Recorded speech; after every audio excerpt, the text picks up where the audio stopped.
Hello, everyone, and welcome to the English 90 Week 6 webinar. My name is Paul Martone, and I'm looking forward to discussing with you through this webinar the topics and assignments for Week 6 in English 90. I'm going to go ahead and share my screen with you now. Regardless who your English 90 instructor is, your homepage is going to look like this. From the home page, as always, we're going to click on modules and we're going to scroll down to our current week, which is week 6. As I tell you every week, always remember to begin your week by starting on the welcome to, in this case, week 6. When we do that, we are going to find our learning objectives for the week and the checklist for what we need to get done.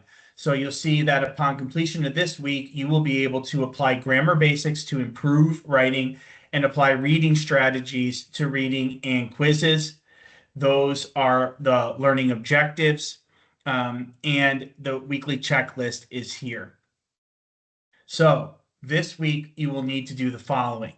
Always begin by reading all the announcements posted by your professor. Remember to just click on announcements and pick up wherever you left off so that you understand everything that's happening in the course and don't miss anything. Okay, then you are going to read the research process page, the finding resources page, and you're going to complete 2 writing assignments. The writing thesis statements assignment, which I'm going to explain to you in detail, and the writing use it in, turn it in assignment, which has a few steps and might look complicated, but actually is a pretty straightforward assignment that you can do rather easily simply by following the instructions that I will share with you in this webinar. Lastly, please do be sure to watch this short video on plagiarism. Okay, plagiarism is a primary topic of what we're talking about this week, particularly the Turn-It-In assignment, so that you can understand how to avoid plagiarism, okay, to avoid copying, pasting published work into your own writing, and to understand how your instructors and professors can see that when you do.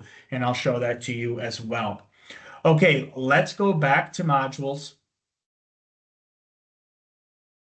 Let's scroll down to week 6. We went to welcome to week 6, and now we are going to go through the research process and finding sources.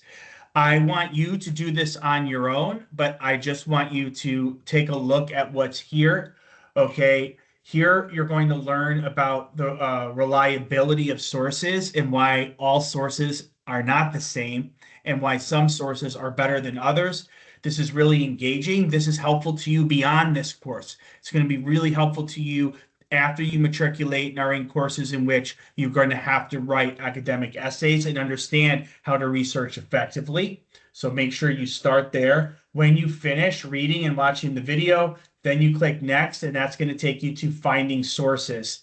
And this is going to give you a lot of really useful information about the research process, the examples of the research process. And remember, this semester, you are writing only on one of the 3 approved topics for the course, and that those 3 topics are listed under the week 5 pre-writing activity. Okay, we discussed that last week. So now you should have your topic. All right, if you didn't choose a topic, go back through modules to week 5 in the pre-writing activity, look at the 3 options and choose one. Then you can look at this to look at your research process. A lot of really helpful information here. Like what's the difference between a popular resource and a scholarly resource? Make sure you come here and look at this information and that you know where to find scholarly resources. What's the difference between primary and secondary sources? You need to know that, and you'll learn that here as well. You will need to do database research this week for the Turn-It-In assignment. You can do it through Google Scholar if you want to. If you do, make sure you review everything here and watch the video. But you can also use our library at Nightingale, and that's what I recommend. Because it's a service that you're provided as a learner. You don't have to pay anything for it, Okay, you're also going to be using the same library and database services after you matriculate into your program, and it's going to be much more extensive than anything else available to you on the internet. So why not utilize it? That said, you may utilize Google Scholar here, so be aware of it. Read this video on advanced search strategies. Learn more about database research here. Okay. Then when you're finished, click next, and that's going to take you to thesis statements. You're going to get a clear definition of what a thesis statement is. You're going to be writing 5 thesis statements, all on the one topic that you chose this week in week 6. What is a thesis statement good for? How do I develop a thesis statement? Okay, make sure that you have read this material. Don't skip that and go, I know what a thesis statement is. I'm going to jump right in. That results in making mistakes, okay, that you don't want to make because you're going to be assessed on the quality of your thesis statements this week. Okay, look as we go down. There's more information in a really helpful video on thesis statements. And then you're going to move on to writing thesis statements. How do you write a strong thesis statement? It contains the following qualities. Make sure that you familiarize yourself with all of these qualities. Okay, now here are 7 examples of thesis statements. You should be using these examples as models for crafting your 5 thesis statements, which you need to do in this assignment. What is your first assignment for week 6? Remember, you have 2 of them. The thesis statement assignment is you are going to write 5 one-sentence thesis statements on the essay topic you chose in the pre-writing assignment. It has to be on that topic, okay? To be clear, you're not writing paragraphs. You put 1, period. You have 1 sentence, that's a thesis statement. 2, period, your second thesis statement. 3, period, until you have 5 unique thesis statements all on your topic. This is going to be really helpful because you're going to have to, for week 7 in your rough draft essay, choose your best thesis statement for your paper. But by writing 5 thesis statements on your topic, that's going to help you to generate ideas and generate possibilities. Okay, so make sure that you have 5. Look at the rubric. This is how your instructor is going to assess you, no matter who your instructor is. 20 points out of 20 if you write 5 thesis statements. If you don't have 5, you see, you start losing points. So make sure it's numbered, as I said. Make sure every thesis statement is only 1 single sentence. Make sure your thesis statement is well developed, as you see here, okay? And make sure that you read all the material on developing a strong, clear thesis statement before drafting them, all right? That is your first assignment for week 6. Now let's move on to your second week 6 assignment, which is using Turnitin. Now, there are 8 steps to this assignment. I want you to read these on your own, and I want you to follow these steps. In short, what you're going to be doing is you're going to be writing 1 paragraph that may end up serving as one of your 3 body paragraphs in your rough draft, by the way, because yes, all the writing that you produce in week 5 and 6 can be used toward your rough draft if you implement it and integrate it properly. It's your writing. You may use it for the rough draft. So think of a topic sentence for your body paragraph, which essentially is a sub-argument that branches out of your thesis. Then develop 8 to 12 sentences supporting it. Now you're going to add to this paragraph 1 direct quote from a secondary resource with an in-text citation. And you're going to include a reference section at the bottom. Let me show you samples so you can see what this looks like. Okay, here's my sample paragraph. Health equity should be a central consideration in nursing. That's my topic sentence. Here you see this sentence. As stated in the Nurses Healthcare Ethics Committee Handbook, comma, quotation mark, When evaluating large group of patients, this is where the secondary quote begins. The writer's using this secondary resource to support their idea. At the end of the quote, you have end quote. Notice there's no period here. Then you have what is called an in-text citation. I'm going to highlight it for you.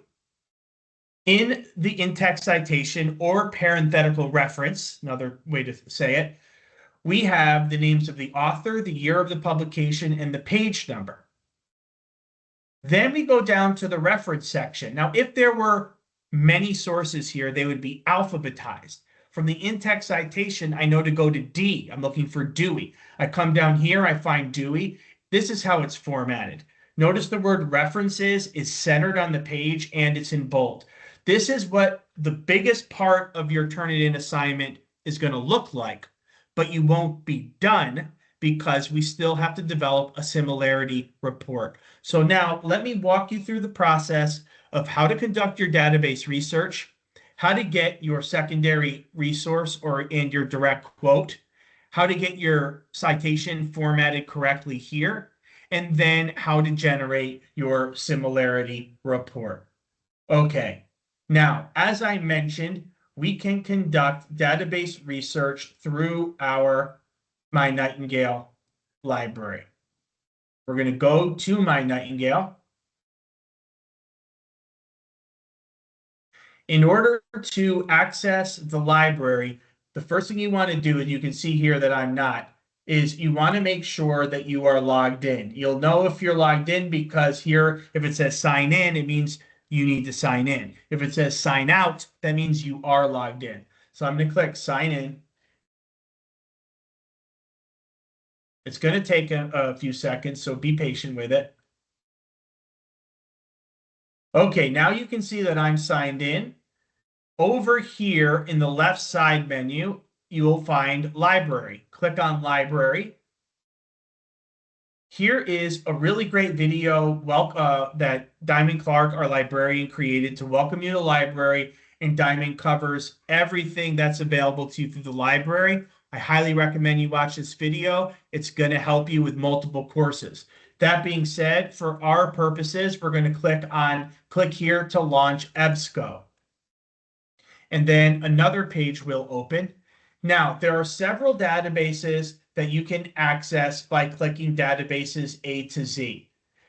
I encourage you to do that because every database collects different kinds of secondary resources, and you can choose the one that's best for you. For example, this database here is one that's very good for our topic. I recommend that you at least take a look at it. But going back to the main page, I'm just going to put in the general search bar, self-care for nurses, because that's one of our topics.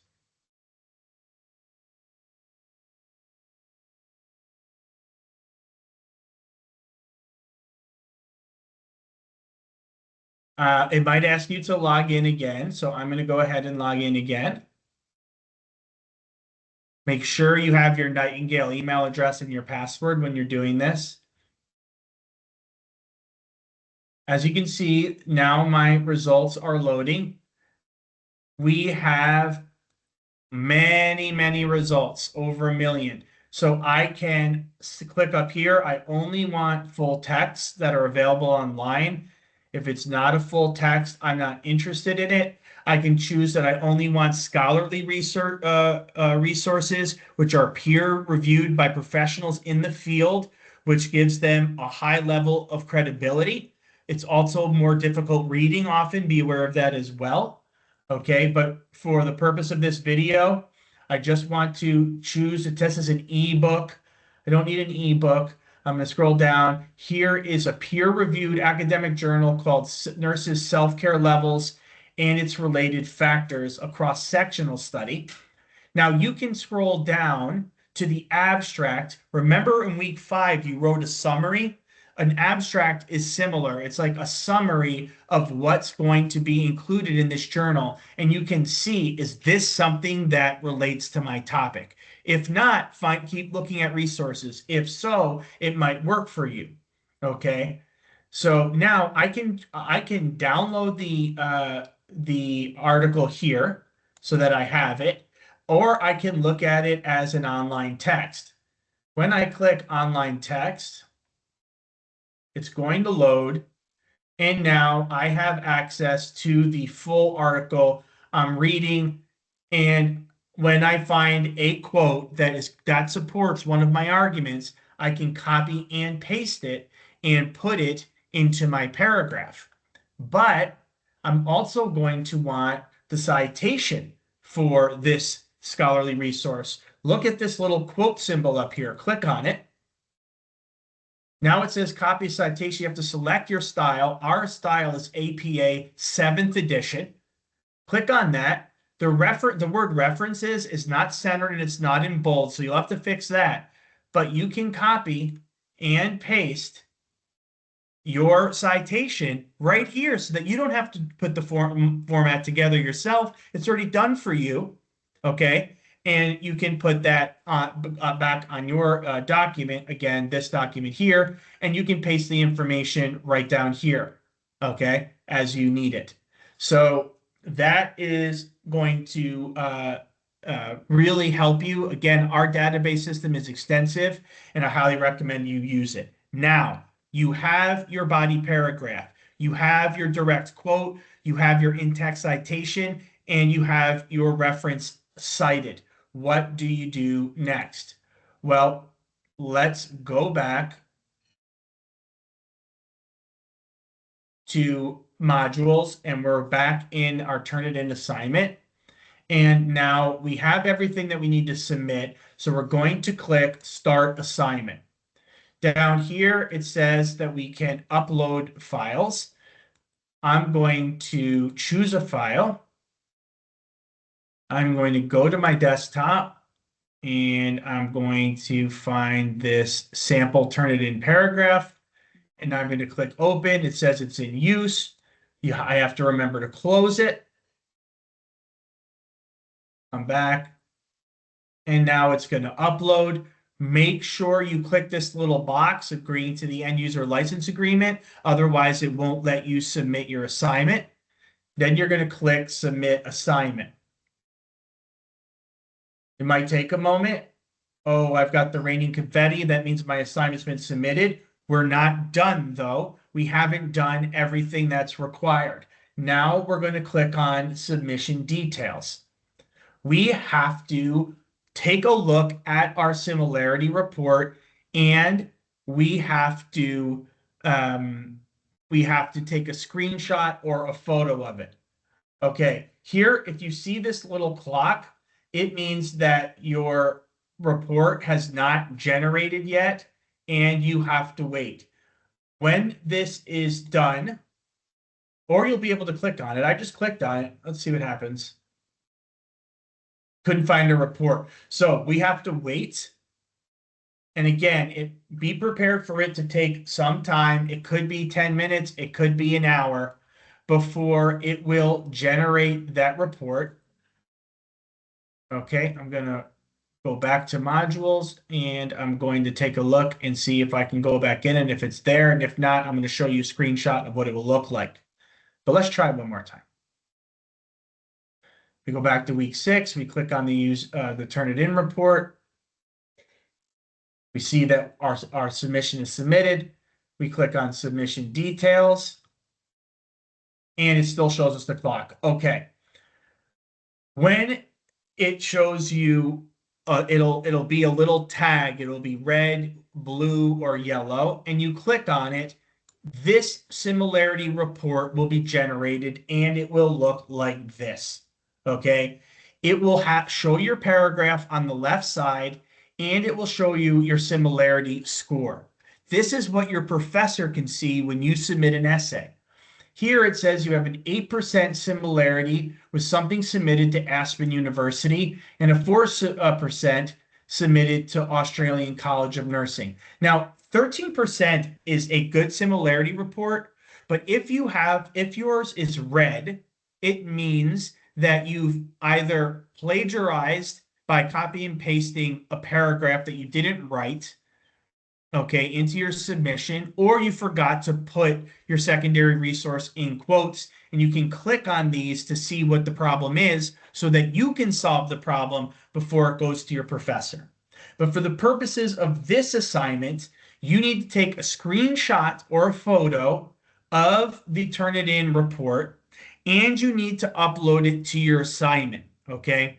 I for your instructor may include links to taking a screenshot, but even if your instructor doesn't do that, you can go to Google. You know what kind of computer you're using. So say you're using a MacBook. In Google, you type how to take a screenshot with a MacBook.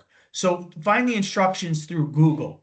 But if for some reason you can't figure out, take a photo and upload the photo. Okay, so how do you upload your screenshot? You go, let me refresh this page. You are going to click attach file. Again, remember, this is under submission details. In the comment, put my screenshot. Make sure this is not the page that you took a screenshot of. Make sure that you took a screenshot of the actual screen report. Then choose your file, upload it, click save, and now your English 90 instructor will have two documents from you. The paragraph with your direct quote and your in-text citation and your references section, and they will have the screenshot of your Turnitin report, and you have now finished this assignment. Let's go back to modules. When we go back to modules, we're just going to take a quick peek at next week. Next week, you have a reading and writing comprehension quiz, and you have the rough draft of your essay due. What's really important is that, and we'll go over this next week, that you read and watch the videos included here before attempting your quiz and before turning in your rough draft essay. We'll look at the rubric together in next week's recording. And remember to never, under any circumstances, submit your week 8 final essay until your instructor has assessed your week 7 rough draft and given you feedback. Okay? You can have multiple submissions for the rough draft.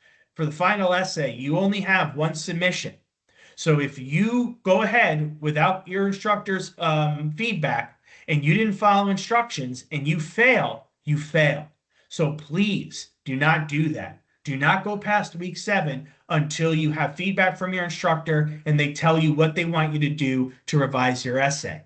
Okay, that concludes our week 6 webinar. Thanks so much for staying with me. Okay, by attending this webinar, I know that you're going to be hugely successful this week. So go get it done. Good luck. Have a great week.